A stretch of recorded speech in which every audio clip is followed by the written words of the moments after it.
우리가 외환 위기에 가장 좋은 신호는 바로 환율입니다. 저는 1,500원을 넘어서게 되면 이제 위기가 시작됐다 이렇게 보고 있고 1,500원에 오는 시기를 올 연말이나 내년이라고 보고 있습니다. 네. 지금 프랑스가 국가 부채율이 113%입니다. 근데 만약에 군인연금, 공무원연금, 공기업 부채를 포함하면 현재 우리나라 국가 부채율 130%입니다. 내년 예산이 8.9% 늘어나게 되는데요. 여기에 보니까 늘어나는 예산의 3분의 1, 전체 예산의 30%는 복지비로 나가고 있습니다. 네. 언제든지 외환 위기가 나도 이상하지 않을 정도고.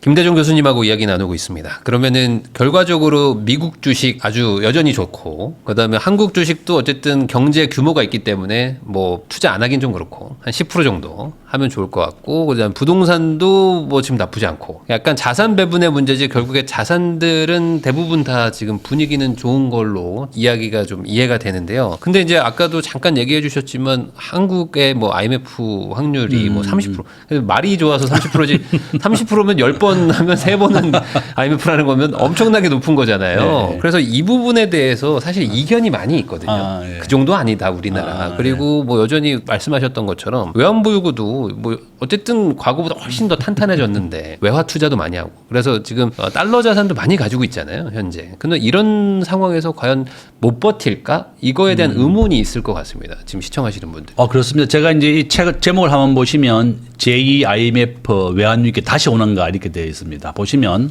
책 제목에 제가 이제 첫 번째 써놨습니다. 한국의 외환위기 가능성은 30%고 네. 환율은 84% 확률로 계속 오른다. 우리가 외환위기에 가장 좋은 신호는 바로 환율입니다. 저는 1,500원을 넘어서게 되면 이제 위기가 시작됐다 이렇게 보고 있고, 저는 그 시기를 1,500원에 오는 시기를 올 연말이나 내년이라고 보고 있습니다. 네. 환율은 계속 오르기 때문에 그렇고, 이 84% 확률이 이제 언제 시기가 오느냐에 그게 달려 있는 거고, 저는 이렇게 글로벌 주식 비중이 60대 1.5다 이렇게 제가 이렇게 써놨습니다. 그래서 미국의 1등 주식을 사라 이렇게 제가 써놨는데요. 제가 이제 앞에서 말씀드린 것처럼 우리 국가 GDP는 12 정도 되고 지금 우리 원화는 없다고 제가 써 있습니다. 우리나라가 전 세계 GDP의 2%, 주식의 비중도 1.6%라고 되어 있습니다. 외환 보유고 한번 보십시오. 지금 현재 우리나라 외환 보유고 제가 매달 체크를 해서 한국은행의 홈페이지에 들어가면 이렇게 보도 자료란에 외환 보유고를 매달 발표합니다. 어제 가져온 겁니다. 어제 네. 제가 이제 이 PPT를 만들면서 현재 대한민국 외환 보유고 9월 말 기준으로 4,220억 달러. 보시면 전부 다 미국의 유가 정권입니다. 90%는 미국의 유가 정권. 금은 1.1% 가지고 있습니다. 그죠? 네. 현금 보시면 예치금이 현금입니다. 4%입니다. 그러니까 한국에 있는 현금은 지금 185억 달러입니다. 현금이 200억 달러밖에 없다는 겁니다. 네. 그래서 한미 통상 협상에서 200억 달러로 결정된 겁니다. 한국이 가지고 있는 게 200억 달러밖에 없기 때문에 네. 이제 그거를 이제 미국에 직접 투자로 하겠다는 겁니다. 우리가 외국에 투자를 할 때는 직접 투자와 간접 투자가 있는데요. 이 유가 정권 투자가 간접 투자입니다.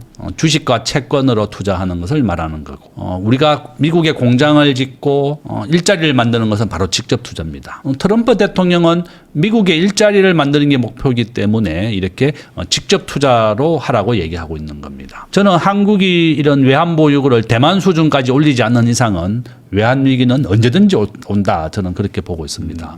스스로가 충분한 외환을 보유해서 위기에 대비해야 되는데 한국은행이나 국회나 정부가 빨리 늘리지 않고 있습니다. 이것이 가장 큰 약점이고 외환 위기에 가장 쉬운 이유다 이렇게 보고 있습니다. 적정한 외환 보유고는 우리가 9,200억 달러 정도 됩니다.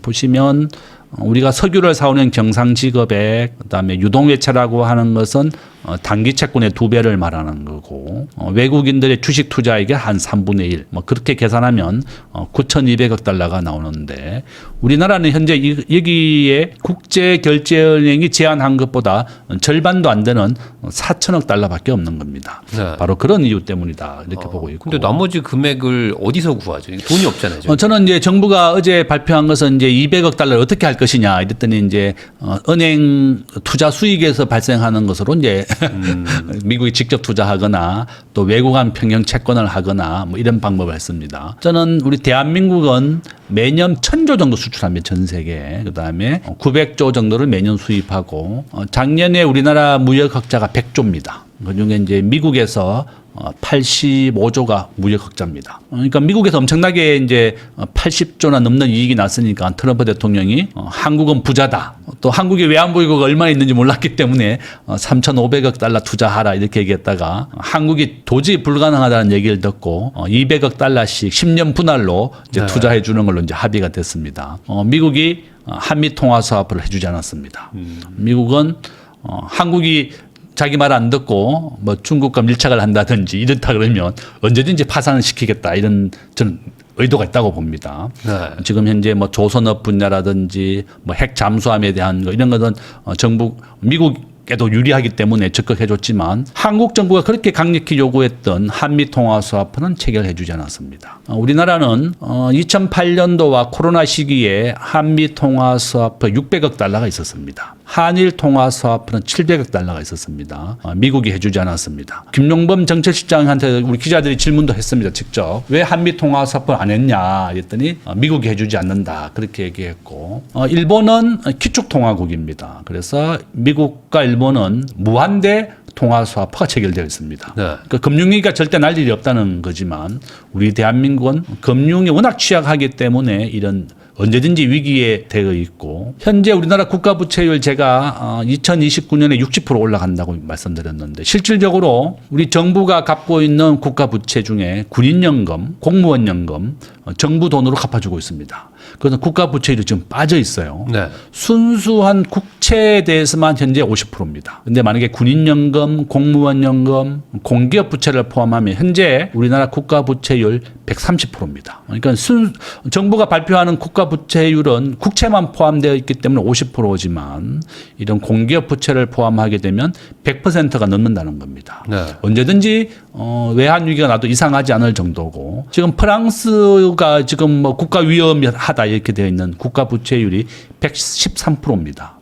그러니까 우리나라는 이런 군인연금, 사학연금은 당연히 국가가 갚는 건데 그게 빠져 있는 그런 착시다. 그래서 저는 뭐 개인의 선택이겠죠. 저는 이렇게 환율 상승의 추세가 84%나 되고 아마 이 환율은 어제 한미 통상 협상이 마무리됐음에도 불구하고 1,420원에서 내려가지 않습니다. 이렇게 마무리됐다면 다시 또 내려가야 되는데 이렇게 충분한 외환 보유고가 없다든지 정부가 당장 동원할 수 있는 돈 200억 달러밖에 없습니다. 바로 이런 이유 때문에 저는 개 환율 1,420원대고 아마 이 환율의 추세는 저는 올 연말과 내년에 1,500원을 찍을 때 내가 했는 얘기가 김대중 교수가 했는 말이 통계적으로 맞구나 이렇게 네. 이해가 갈 겁니다. 그러면 환율이 올라가는 게 한국 경제에 수출 이런 거에는 또 도움이 된다라는 얘기도 있거든요. 이 부분은 좀 어떻게 판단을 해야 될까요? 당연히 이제 우리 대한민국은 1,000조를 수출하지만 900조를 수입하기 때문에 그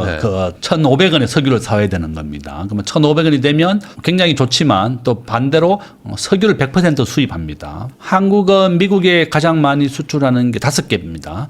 자동차, 자동차 부품, 석유화학, 반도체 이런 순서로 수출을 많이 하는데 이것을 팔아서 미국에서 미국산 석유와 미국산 가스를 수입하게 되어 있습니다.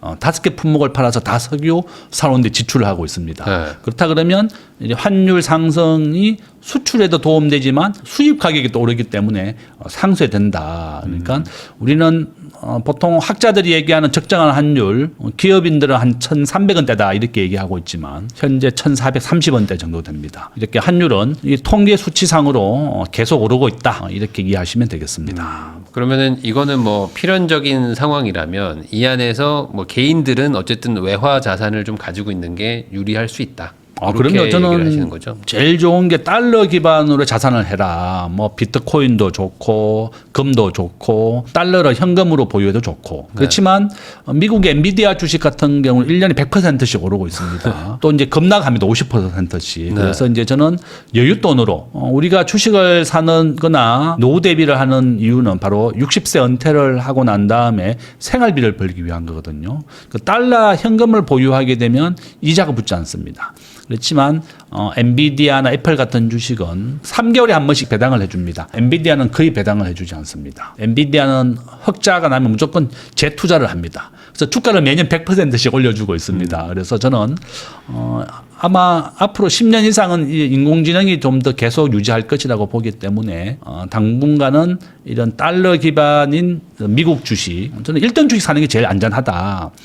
뭐 반대로 내가 회사 돈이라든지 법인 자금이다 이러면 급등과 급락하면 안 된다 이러면 한 절반 정도는 미국 나스닥을 지수를 추종하는 사든지 또 S&P 지수를 추종하는 주가 지수에 투자하는 것도 그것은 내리면 안 되기 때문에 한 절반 정도는 그렇게 분산 투자하는 것도 좋고 개인이 만약에 저는 엔비디아도 올 초에 한 50%까지 급락했다가 다시 100% 올랐거든요. 네. 150달러에서 90달러까지 급락을 했다가 다시 오늘 현재 한 220달러 정도 됩니다. 207달러 정도 됩니다. 그러니까 한 50%씩 급락을 하더라도 견딜 수 있을 정도의 그런 여유 자금. 그러니까 근데 월급 받으면 4분의 1씩만 해라.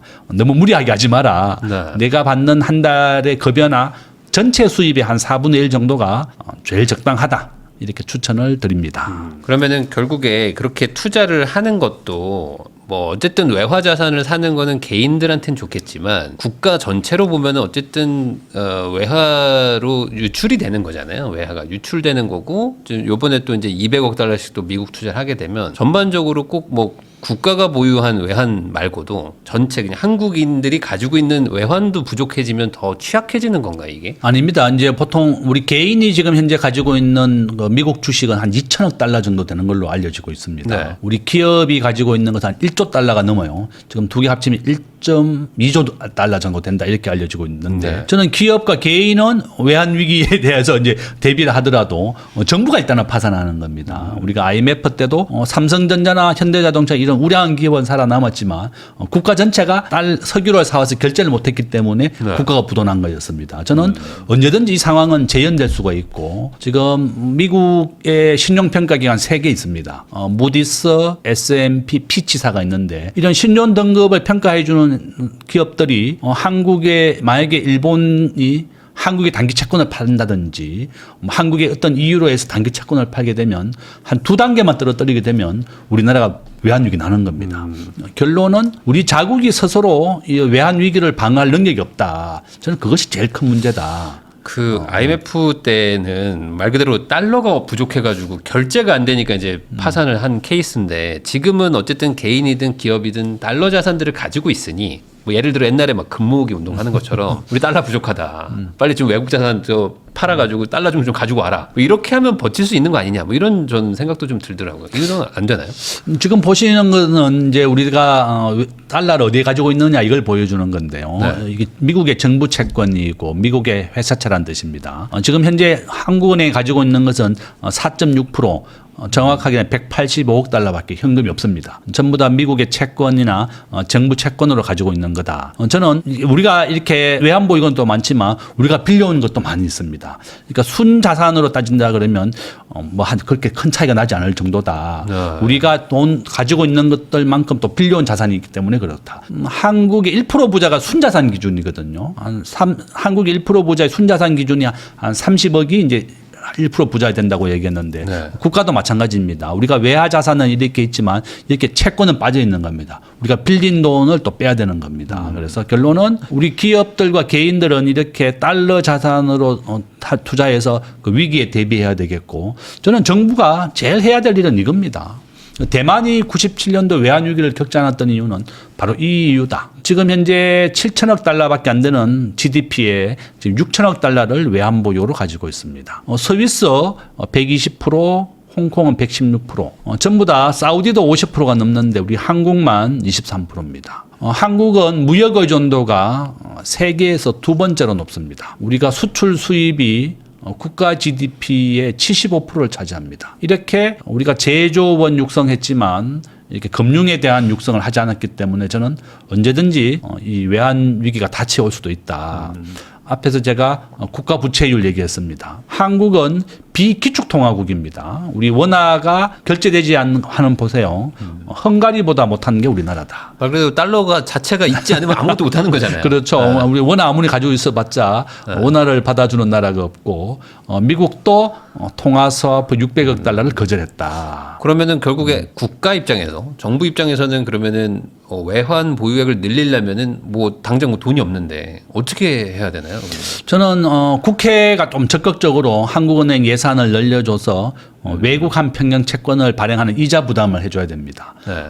우리나라가 부도나게 되면 과거처럼 대기업이나 은행 절반이 또 무너질 겁니다. 정말 너무 참혹하게 우리나라가 6.25 전쟁 다음으로 대한민국이 경제적으로 가장 큰 위기를 겪은 겁니다. 우리가 외환보유고 늘리려고 하면 국회의원들이 왜 외환보유고를 늘리느냐. 네. 그러면 외국 한 평형 채권의 이자를 우리 국가 예산으로 부담하게 되거든요. 그러니까 그런 이유로 하니까 한국은행도 그냥 늘리지 않고 있는 겁니다. 그래서 한국은행도 우리가 국제결제은행이 제안한 것처럼 9천억 달러 1조 달러까지 외환보유고를 비축하고 국회와 정부가 적극적으로 여기에 대한 예산을 집행해라. 내년 예산이 8.9% 늘어나게 되는데요. 여기에 보니까 늘어나는 예산의 3분의 1, 전체 예산의 30%는 복지비로 나가고 있습니다. 네. 저는 우리 국가가 금융위기를 막는 것이 그 어떤 것보다 중요하다. 그래서 저는 이 외환보유고 늘리는데 인색하게 쓰지 말고 빨리 외환보유고를 늘려라. 저는 그렇게 부탁 말씀을 드리고 저는 외환위기를 나는 것을 막자는 게 저 책에 쓴 이유입니다. 저 역시도 외환위기가 나서는 안 되겠죠. 우리가 네. 외환위기가 다시는 나지 않도록 해야 되겠고 저는 경제학자로서 직접 97년도 외환위기를 겪었고 왜 우리나라가 파산했는지를 지난 20년간 연구하고 발표한 겁니다. 제가 쓴 책에 보면 10년 전에 제가 외환위기 다시 올 수도 있고 환율 오른다고 써놨습니다. 네. 거기에는 이제 아르헨티나 지금 10번째 나라가 파산을 했고요. 오늘 현재 기준으로 10개 나라가 IMF 지원을 받고 있습니다. 외환위기라고 하는 것은 언제든지 일어날 수가 있는 거고 그 책에 있는 표에 보시면 유럽의 많은 국가들이 금융위기나 외환위기를 겪은 게 연대별로 다 되어 있습니다. 그래서 항상 이렇게 반복되어 일어난다. 이렇게 말씀을 드리고 이 책의 목적은 우리가 외환위기를 막자. 정부가 외환보유고를 늘려라. 개인들은 자산의 좀 30%, 20% 정도는 미국 주식에 투자해라. 뭐 네. 그런 게 환율의 상승은 무조건 84% 확률이다. 이렇게 또 말씀을 드리겠습니다.